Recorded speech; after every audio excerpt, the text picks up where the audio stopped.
Assalamualaikum warahmatullahi wabarakatuh. Kami dari kelompok 3 akan menyajikan hasil diskusi kami mengenai teks akademik. Sebelumnya, kami mengucapkan banyak terima kasih kepada Ibu Profesor Dr. Hajah Hasnah Faiza AR M.Hum yang telah memberikan kami kesempatan untuk mempresentasikan hasil diskusi kami dan telah membimbing kami dalam proses pembuatan video ini. Di sini saya bersama kelompok saya dengan saya sendiri, Cahya Aulia Miltamivia, kemudian teman saya, Disya Nabila, Elvi Hasanah, dan Elga Darisah Utami. Baik, di sini saya akan menjelaskan terlebih dahulu apa itu teks akademik. Teks akademik menurut Kamus Besar Bahasa Indonesia adalah teks yang digunakan dalam kegiatan akademik seperti makalah, jurnal, dan lain sebagainya. Sedangkan menurut para ahli, teks akademik adalah teks yang ditulis dengan tujuan menyampaikan informasi ilmiah dengan menggunakan bahasa formal dan juga baku.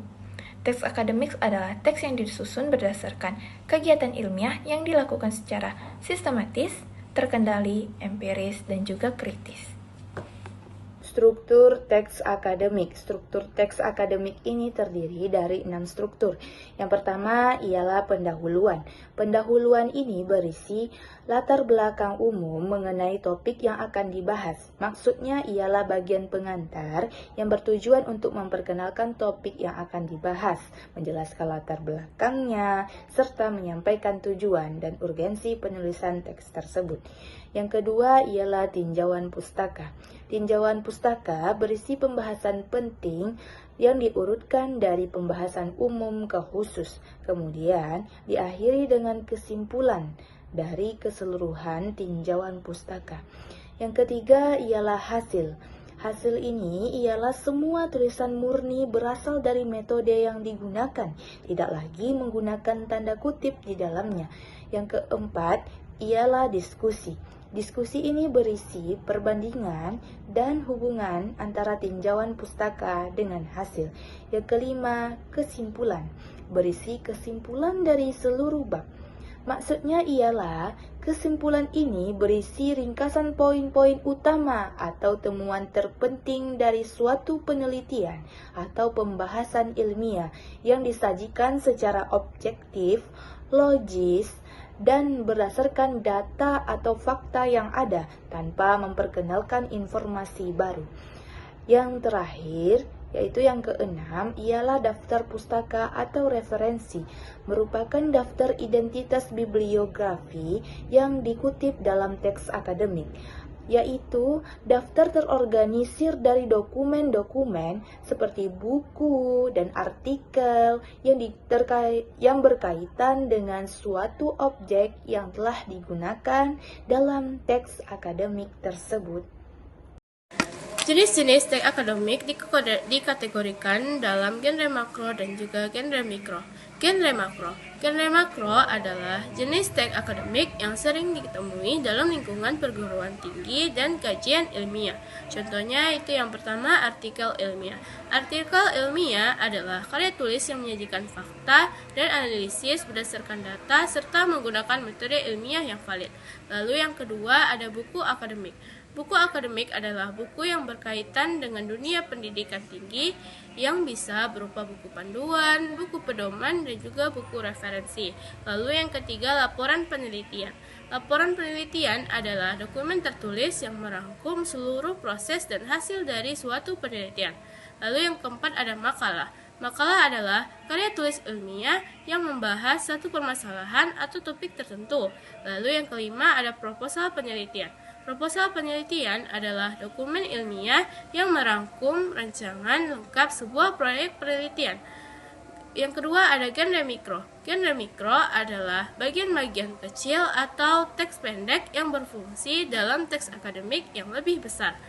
Contohnya itu yang pertama deskripsi. Deskripsi adalah teks yang menggambarkan atau pemaparan yang jelas dan terperinci. Yang kedua ada eksplanasi. Eksplanasi adalah teks yang menjelaskan secara detail suatu hal atau kegiatan. Lalu yang ketiga ada eksposisi. Eksposisi adalah teks yang berfungsi memaparkan atau menjelaskan sebuah topik. Yang keempat ada prosedur. Prosedur adalah teks yang berisi urutan dan paduan untuk melakukan sesuatu. Yang kelima, diskusi. Diskusi adalah teks yang menyajikan berbagai pandangan, baik kelebihan maupun kelemahan. Contoh-contoh teks akademik yang pertama yaitu ada buku ajar. Buku ajar merupakan buku yang digunakan sebagai buku pelajaran dalam bidang studi tertentu. Buku ini merupakan buku standar yang disusun oleh pakar dalam bidangnya untuk maksud-maksud dan tujuan instruksional. Yang kedua ada diktat. Diktat merupakan catatan pelajaran yang dibuat oleh guru untuk persiapan mengajar praktis pada waktu melaksanakan pembelajaran. Diktat juga bisa diartikan sebagai catatan belajar siswa yang disusun oleh siswa dengan bahan stensilan atau salinan. Yang ketiga yaitu ada artikel jurnal ilmiah. Jurnal ilmiah adalah kumpulan jurnal penelitian. Formatnya biasanya kurang lebih mirip dengan majalah, namun dengan format yang berisi kumpulan rangkuman karya ilmiah yang dibuat oleh masing-masing peneliti. Yang keempat yaitu ada artikel konferensi. Artikel konferensi pada dasarnya mirip dengan jurnal ilmiah, tetapi biasanya lebih ringkas atau lebih sedikit halaman. Yang kelima ada makalah. Makalah adalah sebuah karya tulis ilmiah yang membahas tentang suatu topik tertentu yang tercakup ke dalam ruang lingkup pengetahuan. Sebuah makalah mempunyai sistematika yang terbagi menjadi 4, yaitu bagian, pendahuluan, studi kepustakaan, pembahasan, kesimpulan, atau penutup. Kemudian ada esai. Esai merupakan sebuah karya tulis yang membahas suatu hal dari sudut pandang penulisnya.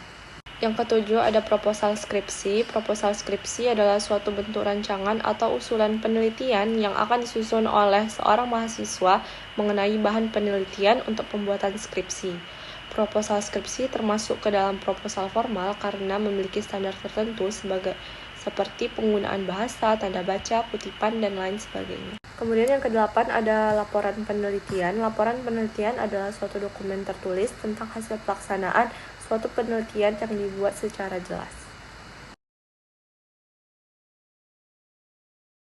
Baik, dari hasil diskusi kami dapat disimpulkan bahwa teks akademik adalah tulisan ilmiah yang disajikan secara objektif, kelugasan, dan logis dengan bahasa formal dan baku, bertujuan untuk menyampaikan informasi keilmuan dan dapat dipertanggungjawabkan.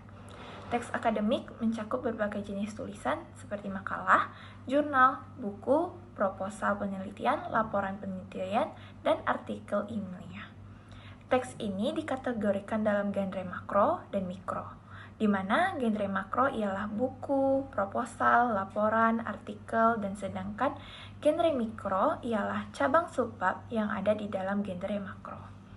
Teks-teks ini disusun dengan metode tertentu dan bersifat objektif, logis, serta menggunakan bahasa formal dan juga baku. Sekian presentasi dari kami, mohon maaf bila ada kesalahan dalam penuturan kata.